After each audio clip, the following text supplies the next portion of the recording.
Hello everyone, இன்னைக்கு adverbial phrases உங்களோட நான் ஷேர் பண்ண போகிறேன். ஃபர்ஸ்ட் ஒன் வந்து இந்த நிக் ஆஃப் த டைம் அப்படின்னா at the right time.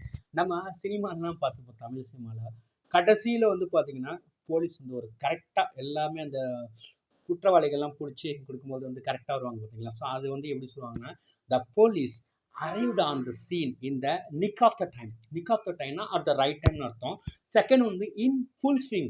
in full swing அப்படின்னா என்ன அர்த்தம்னா in progress. our company is in full swing. Definitely this year, so our company is earning huge profits அப்படின்னு சொல்லலாம். That's right. அப்படின்னா in swing, in full swing அப்படின்னா in ப்ராக்ரஸ்னு அர்த்தம்.